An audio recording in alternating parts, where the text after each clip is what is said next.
Today, we are talking about how to find work in the film industry. But first, let's talk about what are the different types of film work out there. First, we have our union projects, usually high budget movies and TV shows.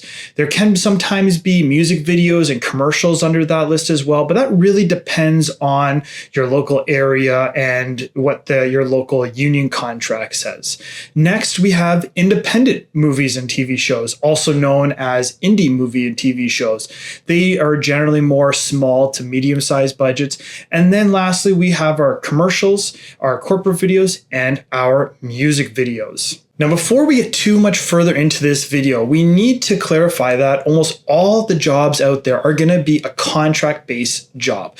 If you're the type of person that's looking for more of a salary job or position, you're really going to have to look more into the corporate side of the film industry, because on set, almost unanimously, all of it is going to be freelance or contract, whether it's daily, weekly, or monthly.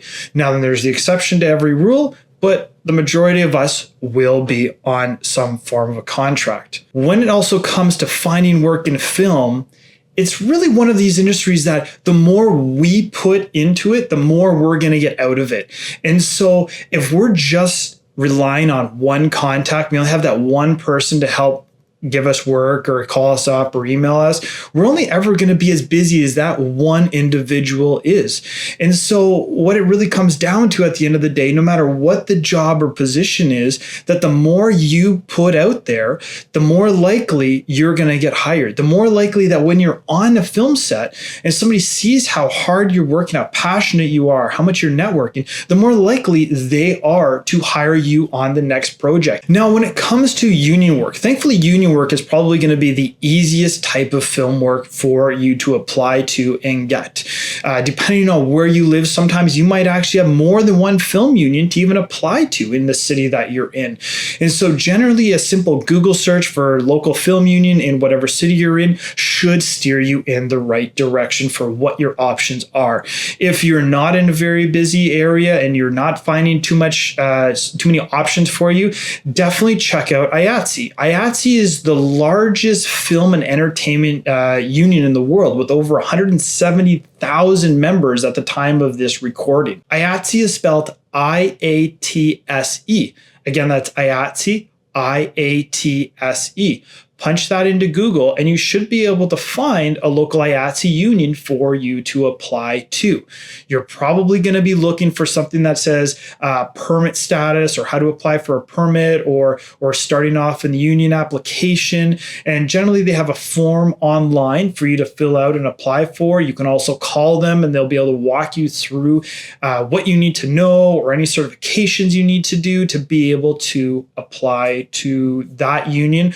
And also the same rules kind of apply for any of the other unions that you may be looking at applying for. Now, when it comes to non-union TV shows or movies or independent movies or TV shows, similar rule applies. Generally do a Google search to get us started for independent movie companies or independent TV production companies or whatever city that you're in, production companies and that type of thing to just get you started. Now, once you finally find one or two or a few of these production companies where you're living or working, cold call or email them. If you have a resume or if you don't have a resume, don't let that hold you back. Still apply and reach out to these companies with your information. Whether it's you just introducing yourself with, hi, this is who I am.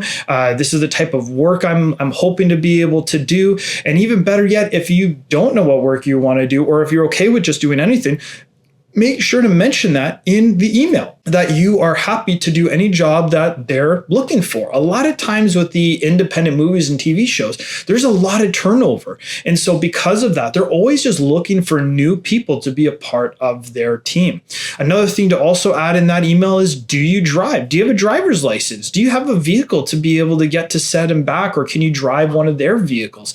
These can be very helpful tools and piece of information for that company to know if they would like to give you a try. Now, remember with the whole resume thing, if you don't have that, don't worry. If they want a resume, they'll ask you for one. But when you're first starting off, 9 times out of 10, they're probably not going to be asking for a resume. And if they do, put one together. But don't let that hold you back from being able to apply and just putting yourself out there. Another great resource to find independent projects is going to be social media. It amazes me today still how many jobs I see on a daily and weekly basis where either a production company is posting that they need extra help, or even just an individual is posting as well, whether it's a DP or a gaffer or a locations individual, just looking for more help for you to be able to apply to. Now then, for social media, I'm particularly focusing in on Facebook. That's where I've seen the most job options that I've seen.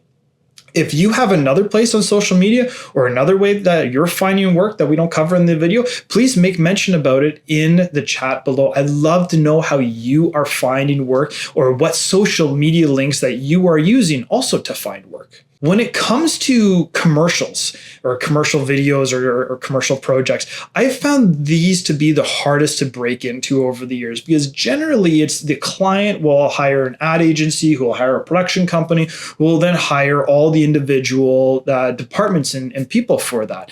And because of that, commercials are usually a smaller crew. They don't need as many people for them as, say, a TV show or a movie. And so because of that, we find that a lot of those crews will generally do 90% of the work. They'll generally hop from one commercial to another commercial to another commercial. And so it really comes down to who you know to really be able to get you a commercial job. So don't let that hold you back. Still do some searching for ad agencies that do commercials or production companies that do commercials. And on their websites, you can usually see what commercials are listed so that you kind of know, okay, these are companies that deal with commercials. Once again, reach out to them, cold email them, and I highly suggest, whether you get the job you want or if they just offer you anything, just take any job that they're offering. Just because you do that, say PA or locations or whatever job they offer, doesn't mean that you always have to do that job with that company. The hardest part is just getting your foot in the door and making that contact. Share with them what you want to be doing. And it's amazing the opportunities that you still can get from being a PA to being a director, from being a PA to just about doing anything producing in the industry. So I highly recommend take any job you can in the commercial world and see where that takes you. Now, corporate videos. Personally, I think corporate videos is the hidden gem of the film industry. There is so much work that's needed. There's so many people that are needed in the corporate world of things. For years, all I did was commercials and corporate videos. And nowadays, there's even more corporate video production companies than ever, and they're all looking for people to be able to hire and help them on their next project. Now, for myself, I love to use Google Maps specifically for that, not just the Google search. I found with Google search that it was a little too vague sometimes, whereas Google Maps really kind of honed in on a general area. And so I would type in corporate video companies or corporate production companies into Google Maps to see what would pop up. From there, I would literally click on every single one of those companies and reach out to them. And I would be looking specifically more for, if they had 5 people or more for employees, or if they were working on larger projects. For somebody like myself, who's a lighting technician, they're not going to be hiring somebody like me on a smaller shoot. To have lighting technicians and grips, you need to be on a little bit larger of a caliber show or shoot for them to just be needing the extra bodies for the extra gear. That's what I would personally be looking for. If you're the type of person that's just looking to do PA work, camera work, or video editor, these are all jobs that are going to be needed on a regular basis, no matter what size production that they're filming.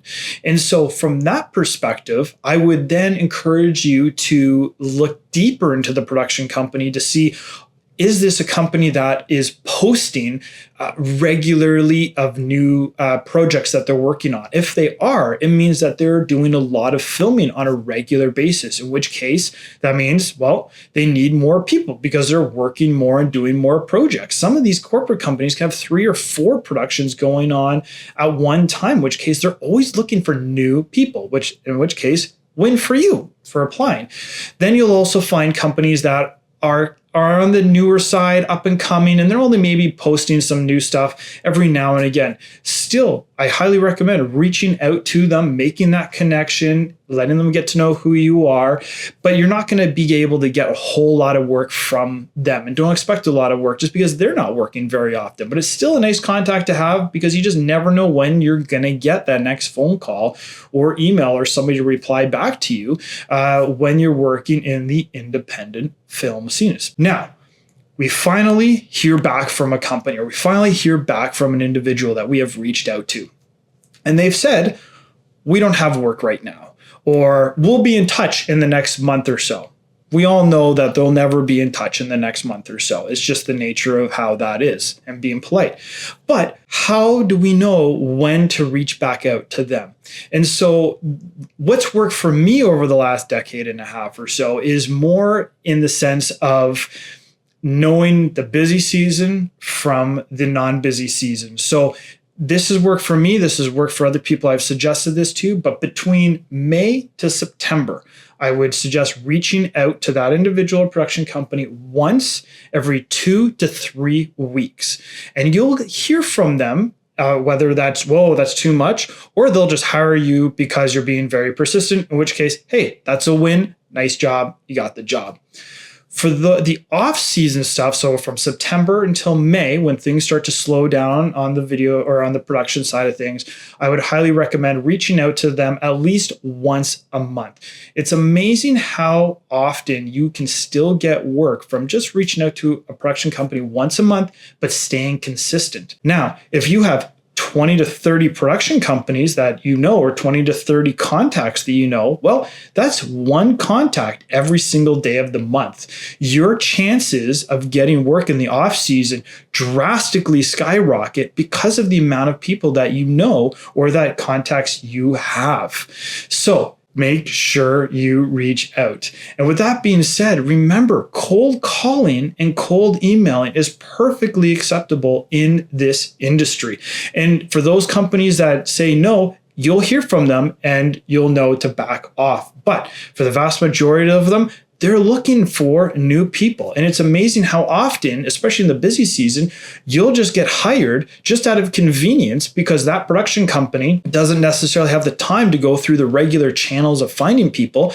And your email came through and was like, hey, great, I'm just going to hire this guy or girl or they because it's just so convenient to be able to bring them out because I'm talking to them now. Now, that brings us to our last point of we finally got on a film set. We have spent all the time researching, following up, waiting, looking into these companies that we finally get a chance to get on set.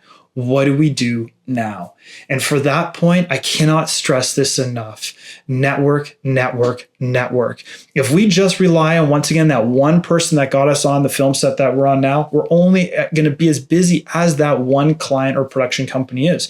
But now that we got on set, there's always going to be, or pretty much almost always going to be, one individual that is working the next day or the next week. Sometimes, depending on the size of project, there could be more people like that. So you really want to get to know the people that are on set. You want to discover who they are. What do they do? What is their job? How they become so successful? What pointers do they have for somebody new like yourself coming on up? And they'll gravitate to that. They'll really enjoy and appreciate the fact that you are taking an interest in them.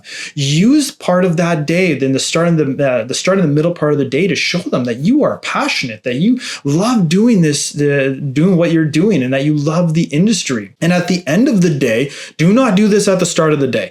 Only do this at the end of the day. You ask them for their contact information. And because they've seen how hard you're working, usually they're going to be more inclined to be able to share that information. Now, whatever you do, do not just give your information to them. I'm sorry, but if you do that, you will almost never hear back from that individual. It's nothing personal. It's not that they're a piece of work. It's not that you did a bad job that day. Just that individual that's working so much could have 5 or 6 other jobs on the go that they're thinking about.